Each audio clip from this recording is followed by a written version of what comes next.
তো এইভাবেই যুগ যুগ ধরে আমরা যে জিনিসটি লক্ষ্য করছি সেখান থেকে আমাদের আজকে যে অধিকার অর্জনের যে অগ্রযাত্রা যেটি আপনি শুরুতেই বললেন ১৯৯৫ সালে বেইজিংয়ে যে ইয়েটা হয়েছিল, আহ, সম্মেলনটা হয়েছিল নারী সম্মেলনে, সেখান থেকে প্রথম কিন্তু কিছু কথা বলেছিলেন।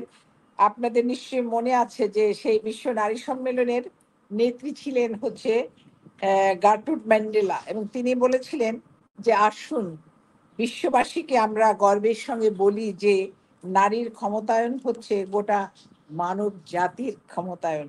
আমরা জানি নারী যখন এগিয়ে যায় তখন পরিবার, সমাজ, দেশও এগিয়ে যায়। নারীর অগ্রগতিকে শ্লথ করে দিলে, বাধা দেওয়া হলে তখন শুধু নারী নয়, দেশের অগ্রগতিও থেমে যায়। এবং ওই সম্মেলনে নারীর ক্ষমতায়ন প্রসঙ্গে দক্ষিণ আফ্রিকা থেকে আগত বিশ্বের যে মানবাধিকার নেত্রী উইনি ম্যান্ডেলা, তিনি বলেছিলেন নারীর স্বাধীনতা যতদিন অর্জিত না হবে ততদিন নারীর উপর নির্যাতন বন্ধ হবে না। আমরা কিন্তু ঘুরে ফিরে আজও সেখানেই রয়ে গেছি।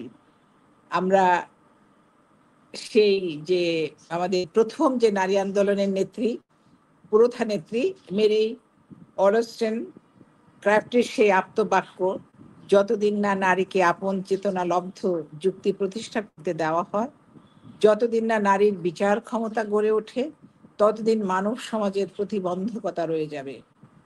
এ কথা মানতেই হবে। তার এই উক্তির মাধ্যমে নারী সমাজের মুক্তির কথা স্পষ্ট হয়ে উঠেছে। কিন্তু নারীর মুক্তি কোথায়? আমার বিচারক, আমি একজন শিল্পী, কবিতা লিখি। আমার এই সমাজে আমি যদি ১০ জন পুরুষ কবিকে দেখি, সেখানে হয়তো আমরা ৩ জন কি ৪ জন হচ্ছে নারী কবি। আমার কবিতার বিচারক হচ্ছে আমার পুরুষ কবি, এবং পুরুষ কবি বিচারক হিসেবে অলওয়েজ সে পক্ষপাতিত্ব করছেন পুরুষের পক্ষে।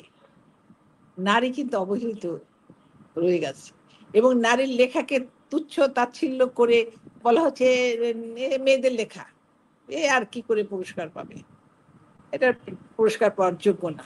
নারীরা যেন কিছুই লিখতে পারে না, বা তাদের বাক্য গঠন হয় না, এরকম নানা দোষে তারা তাদেরকে একপেশে করে রাখে এবং মূল সত্যের থেকে বাইরে রাখার একটি প্রবণতা সর্বত্র স্টিল আমরা এখনো সেটা সমাজে